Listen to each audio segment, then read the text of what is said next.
नमस्कार, मी मधुरा झी 24 तास मध्ये आपलं स्वागत। आज आपण हितगुज मध्ये चर्चा करणार आहोत वास्तुशास्त्र एक वैज्ञानिक दृष्टिकोन ह्या विषयावर। आणि ह्या विषयावर मार्गदर्शन करण्यासाठी आमच्या स्टुडिओमध्ये आलेत वास्तुतज्ञ निर्मल शहा।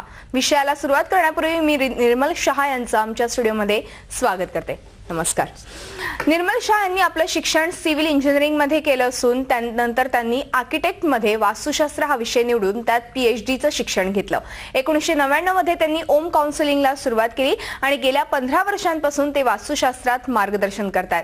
शहा यांना भारत सरकारचा Rajiv Gandhi health excellence award, mother Teresa award मिळालाय। तसंच किरण बेदी यांच्या हस्तेही त्यांचा गौरव करण्यात आलाय। बालाजी तांबे आणि डॉक्टर ह.वी. सरदेसाई यांच्या हस्ते अध्यात्माच्या सीडीजचं प्रकाशनही झालेलं आहे। चला तर ह्या विषयाबद्दल अधिकच जाणून घेऊया निर्मल शहा यांच्याकडून। सर, पुन्हा एकदा स्वागत आहे तुमचं। खरं तर आत्ताच मी इंट्रोडक्शन करून देताना म्हटलंय की तुमचं इंजिनिअरिंग झालेलं आहे, बॅकग्राऊंड खरं तर मॅनेजमेंट आणि इंजिनिअरिंगचं आहे, मात्र तरी देखील तुम्ही ह्या क्षेत्रात कसे आलात? या क्षेत्रात तसं अनावधानाने चालू इंजिनिअरिंगचा विद्यार्थी असल्याने वास्तुशास्त्र या विषयाविषयी माझ्या मनात थोडासा तिरस्कारच होता की हे खोटं शास्त्र आहे, याचं काही नाहीये, विज्ञान नाहीये। पण काही घटना आयुष्यात अशा घडल्या की त्याच्यामुळे याचा वैज्ञानिक दृष्टिकोनातून अभ्यास करण्याचा योग आला। इंजिनिअरिंगला असताना पेपर इंडस्ट्री, इंजिनिअरिंग झाल्यानंतर पेपर इंडस्ट्री टाकली होती। पेपर इंडस्ट्री 2 वर्ष छान चालली, पण प्रॉब्लेम्स खूप आले, हेल्थ प्रॉब्लेम्स देखील खूप आले। मग विचार केला की असं का झालं। मग याचा शोध माझा ऋषिकेशमध्ये माझे गुरु आचार्य दिनेश मिश्रा यांच्याकडे शेवटी थांबला। तिथेच मला वास्तुशास्त्राचं आणि अध्यात्माचं डिटेल नॉलेज मिळालं आणि तिथून माझी मग या विषयावरची प्रगती सुरू झाली। नक्कीच। आत्ताच तुम्ही म्हणालात की एक कुठेतरी वैज्ञानिक दृष्टिकोन मला ह्या क्षेत्रात आल्यावरती समजला। खरं तर तिरस्कार होता, मात्र कुठेतरी वैज्ञानिक कुठेतरी त्याला एक काय म्हणतो आपण, एक कल असतो, कुठेतरी विज्ञान कुठल्या तरी गोष्टीशी निगडित असतं, म्हणजे अध्यात्म असो किंवा आता हे वास्तुशास्त्र असो। मग ह्याच्यात कितपत तथ्य आहे की वास्तुशास्त्रात वैज्ञानिक दृष्टिकोन आहे? हा, मी नेहमी असं सांगतो की वास्तुशास्त्र आपल्या आयुष्यामध्ये फक्त 25% काम करत असतं।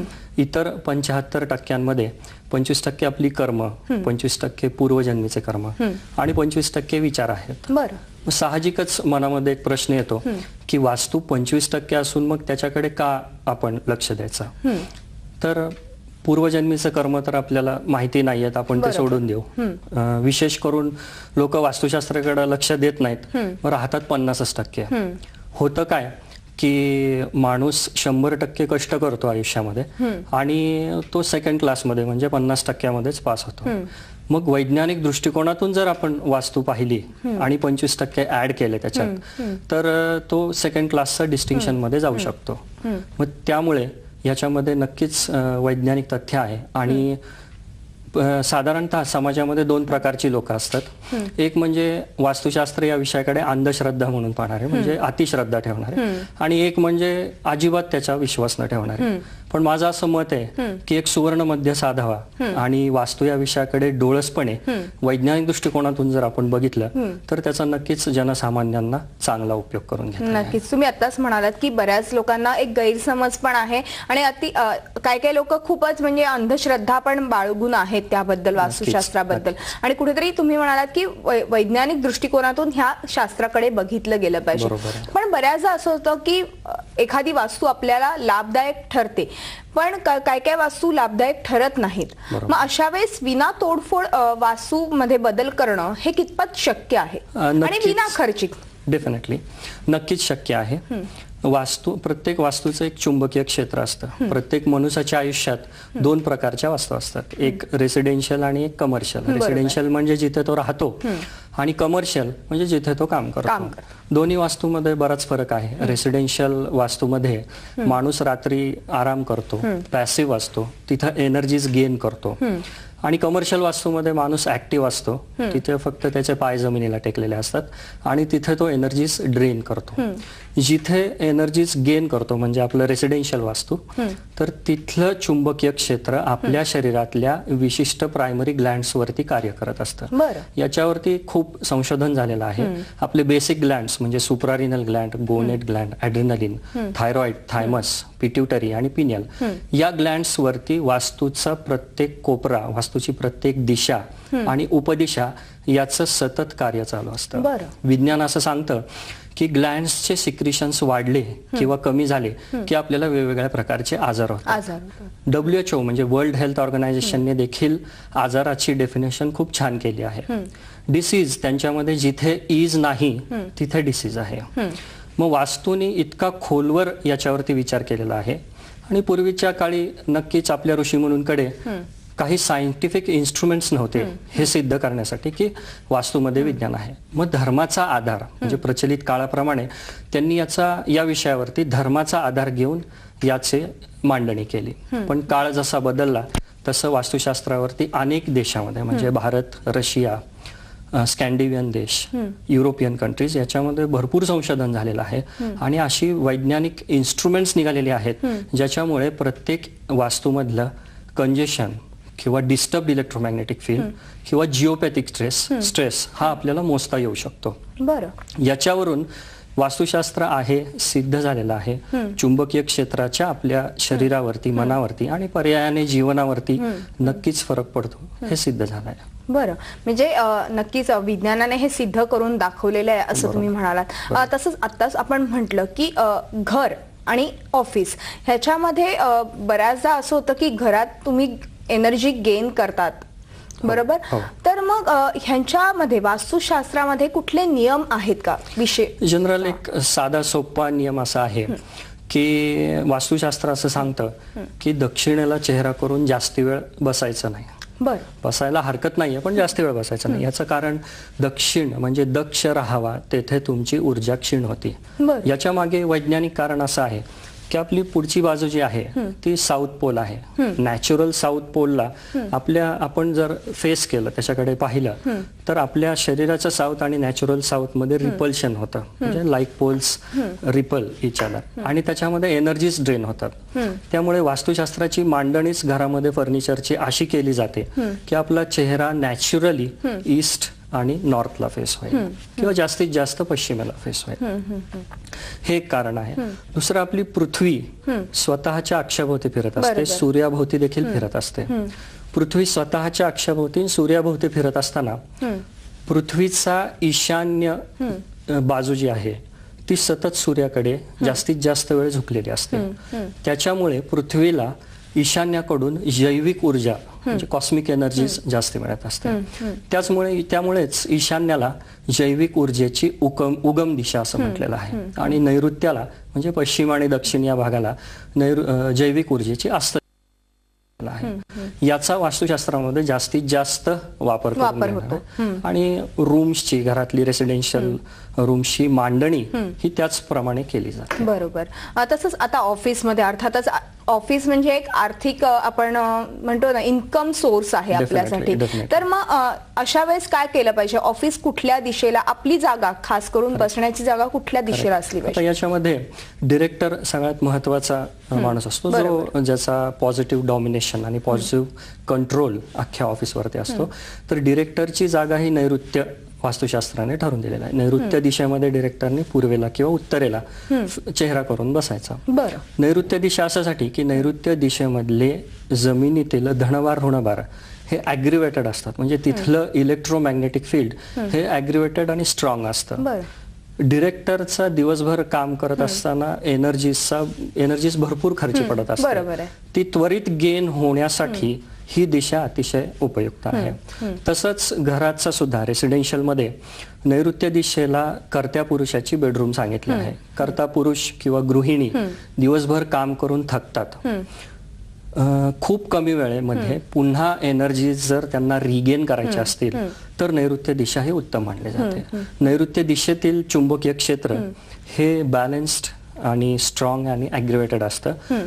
तिथं रात्री झोपल्यानंतर रिटायर झाल्यानंतर 5 ते 6 तासामध्ये घराचा कर्ता पुरुष आणि कर्ता स्त्री ही लवकर चार्ज होते. त्यामुळे नैऋत्य दिशा उत्तम मानली गेली आहे. बरं. तसंच आग्नेय दिशेला किचन का घ्यायचं, तर आग्नेय दिशेमधले जमिनीतले धनभार ऋणभार हे असे असतात की तिथं अन्न शिजवलं आणि ते अन्न आपण घेतलं तर त्या अन्नाचं विघटन आपल्या शरीरामध्ये खूप चांगलं होतं. म्हणजे ॲड्रेनलिन सिक्रिशन्स प्रोमोट होतात आणि अन्नाचं विघटन चांगलं झाल्यामुळे ऊर्जा चांगल्या रिलीज होतात आणि त्याचा आपल्याला शारीरिक आरोग्यासाठी उत्तम फायदा होतो. तसंच उत्तरायण आणि दक्षिणायन या वेळेला म्हणजे 6 महिने उत्तरायण आणि 6 महिने दक्षिणायन या वेळेला सूर्य ज्या अँगलने अन्न पदार्थावरती येतो त्या अँगलला अल्फा अँगल असं म्हणतात. बरोबर. त्याने अन्न पदार्थावरचे बॅक्टेरियाज आणि व्हायरसेस नाश पावतात. त्यामुळे आग्नेय दिशेलाच किचन असावं. अर्थात वास्तुशास्त्रामध्ये असं नाहीये की पर्याय नाहीत. प्रत्येक रूमसाठी प्रत्येक फर्निचरच्या अरेंजमेंटसाठी अनेक पर्याय देखील आहेत. नक्कीच हे मला पर्याय तुमच्याकडून जाणून घ्यायचे. मात्र हितगुज मध्ये आता वेळ झाली एका छोट्याशा ब्रेकची. तुम्ही पाहत राहा झी 24 एक पाऊल पुढे. हितगुज मध्ये आपलं पुन्हा एकदा स्वागत. आज आपण चर्चा करतोय ती वास्तुशास्त्र एक वैज्ञानिक दृष्टिकोन ह्या विषयावर आणि आपल्याला मार्गदर्शन करतायत वास्तुतज्ञ निर्मल शहा. मी पुन्हा एकदा त्यांच्याकडे वळते चर्चेसाठी. सर, मगाशी आपण पर्यायाबद्दल बोलत होतो. पर्याय तर मला जाणून घ्यायचेच आहेत, मात्र तसंच विना तोडफोड आणि विना खर्चिक जे काही उपाय आहेत त्याबद्दलही जाणून घ्यायचंय. सर्वात महत्वाचं म्हणजे वास्तुतज्ञाकडे किंवा ज्योतिषाकडे किंवा काउन्सिलरकडे नक्कीच कोणी सुखी माणूस येत नाही. काहीतरी त्याला नक्की प्रॉब्लेम असतो आणि त्यातल्या त्यात आजकालच्या काळामध्ये फिनान्शियल प्रॉब्लेम जास्त असतो. त्यामुळे त्याच्या मनात साहजिकच एक भीती असते की आपण एखाद्या ज्योतिषाकडे किंवा वास्तुतज्ञाकडे गेलो तर आपल्याला नक्कीच भरपूर खर्च करावा लागणार. पण मला सर्वात महत्वाची एक गोष्ट सांगावी वाटते की वास्तुशास्त्राने शास्त्र आधारित असे अनेक उपाय दिलेले आहेत की जे बिनखर्चिक आहेत. इनिशियल लेवलला हे बिनखर्चिक उपायांचा जर आपण वापर करू शकलो तर त्याने देखील बरेचसे वास्तुदोष जे आहेत ते नाहीसे होऊ शकतात. सगळ्यात महत्वाचं म्हणजे घर स्वच्छ ठेवणं, घरामध्ये पर्याप्त उजेड असणं. दुसरी गोष्ट, घरात प्रत्येक रूमला उंबरा असल्याने प्रत्येक रूमचं चुंबकीय क्षेत्र हे बॅलन्स्ड राहतं. तिसरी गोष्ट, घराच्या बाहेर कोहळा. मेडिकली म्हणजे आयुर्वेद शास्त्रामध्ये कोहळा हे इतकं प्राणिक ऊर्जा असलेलं फळ आहे की त्याने बऱ्याच गोष्टींचं डिटॉक्सिफिकेशन आणि एनर्जी लेवल्स बॅलन्स होऊन जातात. असं सांगतात की आठवड्यातून एकदा कोहळ्याची भाजी जरूर खावी, आपल्या शरीरातलं सुद्धा डिटॉक्सिफिकेशन होतं. तिसरी गोष्ट, घरामध्ये तुळस असणं. सायंटिफिकली हे प्रूव्ह झालेलं आहे, सिद्ध झालेलं आहे की घरामध्ये तुळस असल्याने रेडिओ आयसोटोपिक आणि स्ट्रॉंग इलेक्ट्रोमॅग्नेटिक एनर्जीचा शिरकाव घरामध्ये होऊ शकतो. विद्युत चुंबकीय क्षेत्राचा शिरकाव होतो. बरोबर आहे. तर विद्युत चुंबकीय क्षेत्र स्ट्रॉंग जे असतात त्याच्यापासून तुळशीमुळे बचाव होतो. तिसरी गोष्ट, घरामध्ये कलश स्थापना. म्हणजे ईशान्य कोपऱ्यामध्ये मंदिर करून तिथं तुम्ही तांब्याचा कलश आणि त्याच्यावरती सोललेला नारळ ठेवला आणि त्याच्यामध्ये पाणी ठेवलं तर त्याचा देखील बराच ऊर्जा घरामध्ये संक्रमित होते. कलश हे पिरामिडचं प्रतीक आहे. नारळ हे कल्पवृक्षाचं फळ आहे आणि कॉस्मिक एनर्जीज त्याने खूप खेचल्या जातात, पाण्यामध्ये स्टोअर होतात आणि तांब्याच्या भांड्यातून त्या घरामध्ये प्रसारित होतात. हा एक साधा सोपा उपाय. तिसरा म्हणजे फर्निचरची अरेंजमेंट अशी असावी की आपला चेहरा हा पूर्व किंवा उत्तरेला होईल. म्हणजे बैठक अशी असावी, झोपताना देखील जास्तीत जास्त फर्निचरची अरेंजमेंट अशी असावी की आपला चेहरा पूर्व आणि उत्तरेला. सायंटिफिकली हे प्रूव्ह झालेलं आहे की पूर्वेला चेहरा करून कुठलेही काम केले तर त्याच्यात यश येण्याची नक्कीच शक्यता आहे, खात्री असते. कारण पिट्युटरी आणि पिनियल ग्लँड्स जे आहेत आपले ते नेहमी पूर्व आणि उत्तरेला बॅलन्स्ड राहतात आणि दक्षिणेला थोडासा त्याच्यामध्ये इम्बॅलन्स होतो. मुलांनी देखील अभ्यास करताना पूर्वेला चेहरा करून अभ्यास केला तर त्याचे त्यांना नक्कीच रिकॉलिंग किंवा मेमोरायझिंग मध्ये फरक पडतो. चौथी गोष्ट, घरामध्ये शौचालय म्हणजे टॉयलेट्समध्ये कोरडं मीठ ठेवायचं. कोरडं मीठ हे हायग्रोस्कोपिक आणि डिसइन्फेक्टंट असतं. वातावरणातली बरीच नकारात्मकता ते मीठ शोषून घेतं. बरं. असे अनेक साधे सोपे उपाय आहेत जे बिनखर्चिक आहेत. तत्वांचा बॅलन्स, उदाहरणार्थ अग्नितत्वामध्ये अग्नितत्वाचा बॅलन्स, जलतत्व म्हणजे ईशान्य, पूर्व किंवा उत्तर, तिथं जल किंवा पाण्याचं स्टोरेज, वायू तत्वामध्ये खेळती हवा, नैऋत्य कोपऱ्यामध्ये जडपणा. आता जडपणा नैऋत्यात का पाहिजे, तर तिथलं चुंबकीय क्षेत्र हे तीव्र स्वरूपाचं असतं. बरोबर आहे. तर त्याला खाली दाबून ठेवणं हे जड गोष्टी तीव्रता कमी करणं असतं. ईशान्याला मोकळं का पाहिजे, तर तिथून येणारं धनभार ऋणभार किंवा इलेक्ट्रोमॅग्नेटिक एनर्जीज आहेत त्या खूप बॅलन्स्ड असतात. त्याचा शिरकाव घरामध्ये व्हावा, त्यामुळे ईशान्य कोपरा हा मोकळा पाहिजे. असे अनेक छोटे मोठे उपाय आहेत जे बिनखर्चिक आहेत. तत्वांचा बॅलन्स म्हणजे वास्तुशास्त्र म्हणजे गोष्टी इकडून तिकडं ठेवणं किंवा यंत्र लावणं किंवा पिरामिड्स लावणं असं नव्हे. नो डाऊट यंत्रांचा, पिरामिड्सचा देखील एक चांगला इफेक्ट आहे. पण इनिशियल लेवलला एखादी गरीब व्यक्ती तुमच्याकडे आली आणि ती यंत्र किंवा पिरामिड्स किंवा क्रिस्टल्स घेऊ शकत नसतील, तर त्यांना बिन तोडफोड बिनखर्चिक उपायांनी सुद्धा आपण खूप चांगला रिझल्ट देऊ शकतो. बरं, म्हणजे हे थोडक्यात छोटे छोटे असे उपाय जरी केले तरी खूप चांगले पॉझिटिव्ह रिझल्ट आपल्याला मिळू शकतात. तसंच आता आपण म्हणतोय की पर्याय पण आहेत वास्तुशास्त्रामध्ये. मात्र मला सांगा की खरोखर आयुष्यात वास्तुशास्त्राचं महत्व किती टक्के आहे? डेफिनेटली, जसं मगाशी सांगितल्याप्रमाणे वास्तू हे 25% आहे. 25% पूर्वकर्म, 25% विचार, 25% आपले या जन्मीचे कर्म, हे सर्व मिळून एक वास्तूचं महत्व आहे. दुसरी गोष्ट, योग आणि अध्यात्म याद्वारे देखील आपण आपल्या शरीराची, मनाची, आत्म्याची आणि जीवनाची प्रतिकार क्षमता जी आहे ती अतिशय उत्तम करू शकतो आणि वास्तूचे जे दोष आहेत त्याच्यावरती मात करू शकतो. मग एक प्रश्न असा मनात येतो की असं असताना मग वास्तूकडे का वळायचं? तर माझं असं म्हणणं आहे की योग आणि अध्यात्माचा त्यातून जे बळ तुम्हाला मिळणार आहे ते वास्तुदोष निवारण करू शकतो. पण तो वास्तुदोष निवारण करण्यासाठी ते खर्ची पडू नयेत, तर एक चांगलं सामाजिक कार्य करण्यासाठी त्या अध्यात्माचं बळ खर्ची पडावं. त्यामुळे वास्तूकडे देखील आपण डोळसपणे आणि वैज्ञानिक दृष्टिकोनातून पाहावं असं माझं मत आहे. नक्कीच. अर्थात तुम्ही आता म्हणालात की अध्यात्म हे फार खूप चांगलं एक माध्यम आहे, एक शांतता मिळते, त्यामुळे एक मनाला शांतता मिळते. तुम्ही अर्थात तुमच्या सीडीज पण अध्यात्मावरच्या आलेल्या आहेत. मला एक सांगा की अध्यात्माचा मेळ घालून आपण घरात सुखशांती कशी ठेवू शकतो? नक्कीच. सकाळी उठल्यानंतर म्हणजे त्रिकाळ संध्या किंवा सकाळी उठून दुपारी आणि संध्याकाळी 3 वेळेला जर आपण ध्यान, प्राणायाम हे उत्तम प्रकारे करू शकतो. सकाळी पूजा, संध्याकाळी आरती वगैरे जे शास्त्रामध्ये विधी सांगितलेले आहेत ते जर केलं तर नक्कीच आपलं मन, शरीर आणि जीवन हे उत्तम प्रकारे पुढे जाऊ शकतं. नक्कीच हे बॅलन्स ठेवण्यासाठी नक्कीच खूप प्रभाव करू शकतो. याचं एक महत्वाचं तुम्हाला वैज्ञानिक कारण सांगतो की सकाळी आणि संध्याकाळी संध्या का सांगितलेलं आहे म्हणजे पूजा आणि अर्चना. तर सूर्योदय, सूर्यास्त, अष्टमी, चतुर्दशी, अमावस्या, पौर्णिमा, एकादशी या काळामध्ये चंद्रबाळामुळे आपल्या शरीरातल्या पाणी खूप खेचलं जातं. म्हणजे उदाहरणार्थ भरती आहोटी होते, तशीच आपल्या शरीरातल्या आणि ब्रेन फ्लुइड्सला सुद्धा चंद्रबाळाचा इफेक्ट होतो आणि त्यावेळेला आपलं मन हे खूप फ्लेक्झिबल असतं. विज्ञान असं सांगतं की अशा वेळेला जर आपण आपलं मन काही कारणाने पॉझिटिव्ह करू शकलो तर नंतरचे येणारे 12 तास आपलं मन पॉझिटिव्हच राहतं. आयुष्यात, प्रत्येक व्यक्तीच्या आयुष्यात प्रसंग कसेही असो, दुःखद असो, काही असो, पण मन जर पॉझिटिव्ह असेल, माइंड जर पॉझिटिव्ह असेल तर नक्कीच आपल्याला ते मोठे मोठे अडथळे देखील लहान वाटू लागतात. अर्थात सॉल्व्ह होऊ शकतात. सोल्युशन्स खूप इझी आपल्याला मिळून जातात आणि त्याचा आपल्या जीवनावरती खूप इफेक्ट होतो. नक्कीच. मला अजून बरंच काही तुमच्याकडून जाणून घ्यायचंय. मात्र पुन्हा एकदा हितगुज मध्ये वेळ झाली का छोट्याशा ब्रेकची. तुम्ही पाहत राहा झी 24 तास, एक पाऊल पुढे. हितगुजमध्ये आपलं पुन्हा एकदा स्वागत. आज आपण चर्चा करतोय वास्तुशास्त्र एक वैज्ञानिक दृष्टिकोन ह्या विषयावर आणि आपल्याला मार्गदर्शन करतायत वास्तुतज्ञ निर्मल शहा. मी पुन्हा एकदा चर्चेकडे वळते.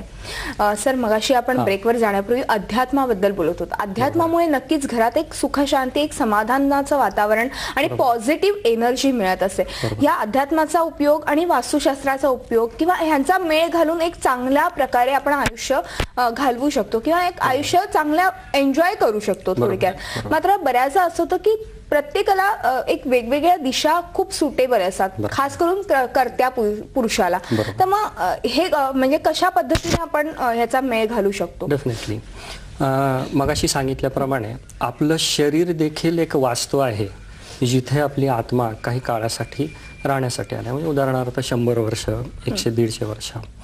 तसंच आपली वास्तू देखील एक अशी जागा असते जिथं कलेक्टिव्ह आपल्या घरातला परिवार जो आहे तो राहत असतो.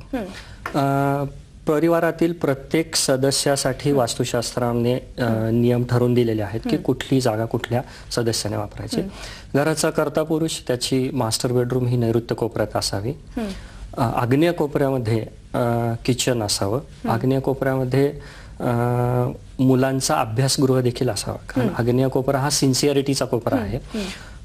आग्नेय कोपऱ्यामध्ये पूर्व दिशेला अभ्यास जर एखादी व्यक्ती करत असेल, मुलगा करत असेल पूर्व दिशेला तोंड करून, तर त्याचा नक्कीच त्या मुलाच्या सिन्सिअरिटीवरती फरक पडतो. माझा स्वतःचा हा अनुभव आहे की इंजिनिअरिंगला असताना 1 वर्ष थोडंसं अवघड गेलं, काही विषय राहिले, पण लकीली मी अशा रूम मध्ये तिथं बसलो की जिथं आग्नेय कोपऱ्यामध्ये खिडकी होती पूर्व दिशेला आणि मी आग्नेय कोपऱ्यामध्ये बसलो.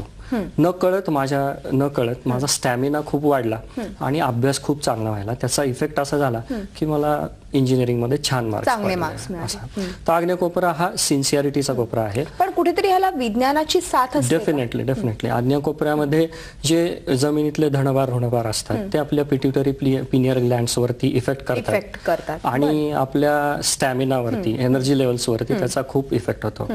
उदाहरणार्थ कुठेतरी आकलन शक्ती वाढते. याच्यावरती बरंच संशोधन झालेलं आहे. ऑफिसमध्ये देखील आग्नेय कोपऱ्यामध्ये सुपरवायझर लेवल किंवा मॅनेजर लेवलची लोक बसली तर त्यांच्या सिन्सिअरिटीमध्ये त्याचा इफेक्ट त्या ऑर्गनायझेशनला खूप चांगला होऊ शकतो. ईशान्य कोपरा हा नेहमी ओपन असावा, देवाचं तिथं स्थान असावं. ईशान्यातून जैविक ऊर्जा खूप चांगली येत असते किंवा नॉर्थ लाईट आपण जी म्हणतो, डिफ्यूज लाईट असते, ती चांगली येत असते. सूर्योदयाच्या उगवत्या किरणांच्या किरण जी असतात उगवत्या सूर्याच्या, ह्या खूप पॉझिटिव्ह असतात. आणि सूर्यास्त होत असताना जी किरणं असतात त्याच्यामध्ये बॅक्टेरियाज आणि व्हायरसेस निर्मित होत असतात. त्यामुळे घरामध्ये पूर्वेला आणि उत्तरेला जास्ती मोकळ्या खिडक्या किंवा एंट्रीज तिथं असाव्यात. कम्पेअर्ड टू दक्षिण आणि पश्चिम, तिथं खिडक्या किंवा ओपनिंग्स जे आहेत ते थोडेसे कमी असावेत. याचबरोबर पूर्व आणि उत्तर दिशेचे रूम्स हे मोठे असावेत आणि दक्षिण आणि पश्चिम दिशेच्या रूम्स ह्या कंपॅरिझन केलं तर लहान असाव्यात. याचं कारण असं की दक्षिण आणि पश्चिम ह्या मुख्यतः बेडरूम्स मध्ये असतात किंवा शौचालय तिथं असतं आणि तिथं आपण रिटायर म्हणजे दिवसभर काम करून रिटायर होण्यासाठी जातो. तर दिवसा काम करण्यासाठीच्या किंवा ऍक्टिव्ह आणि लाईव्ह ज्या रूम्स असाव्यात, उदाहरणार्थ किचन, तिथं काम चालू असतं, लिव्हिंग रूम, स्टडी रूम, तर ह्या सर्व पूर्व आणि उत्तरेला असाव्यात. त्याचबरोबर वायव्य दिशेला चिल्ड्रन्स म्हणजे मुलांचे बेडरूम आणि ग्रँड पॅरेंट्सची बेडरूम म्हणजे ज्येष्ठांची बेडरूम. याचं कारण असं की वायव्य दिशेतील हवेमध्ये प्रिझर्वेटिव्ह क्वालिटीज असतात. लहान मुलं वाढत असतात, त्यांना प्रिझर्वेशनची खूप गरज असते आणि ज्येष्ठांची शारीरिक ग्रोथ कुठेतरी थांबलेली असते. त्यांचा देखील आपल्याला हेल्दी लाभ व्हावा आयुष्यभर, त्यांची तब्येत चांगली राहावी यासाठी वायव्य कोपऱ्यामध्ये वास्तुशास्त्राने काही नियम हे लिहून दिलेले आहेत. अर्थात वास्तूचे नियम काही तुम्ही पाळले नाही तर तुम्हाला फाशीची शिक्षा होणार नाही किंवा खूप असं तुम्हाला त्रास होणार नाही. मगाशी जसं सांगितल्याप्रमाणे वास्तू फक्त 25%च इफेक्ट करत असते, इतर गोष्टी देखील नक्कीच इफेक्ट करत असतात. वास्तू 25% जर जास्ती इफेक्ट करत असती तर मी माझ्या घराची वास्तू करून अब्जोपती झालो असतो. तर तसं नाहीये, पण डेफिनेटली वास्तू तुम्हाला एक खूप चांगलं मार्गदर्शक ठरू शकते तुमच्या नक्कीच आयुष्यामध्ये. नक्कीच. तसं सर एक शेवटचा आणि जाता असा प्रश्न विचारायचा वाटतो की आपल्या प्रेक्षकांना तुम्ही काय असा सल्ला द्याल की वास्तू घेताना कोणत्या गोष्टींची काळजी घ्यावी आणि कोणत्या गोष्टी टाळाव्यात खास ठीक आहे. करून? मार्गदर्शक तत्व अशी आहेत की घराचा दरवाजा हा पूर्व किंवा उत्तरेला असावा, ईशान्येला असावा. अर्थात फ्लॅट सिस्टीम्समुळे हे आता अशक्य आहे, तरी त्यातल्या त्यात पूर्व आणि उत्तरेची लाईट निदान घरात यावी. दक्षिण, पश्चिम किंवा नैऋत्याचे दरवाजे टाळावेत मेन एंट्रीचे.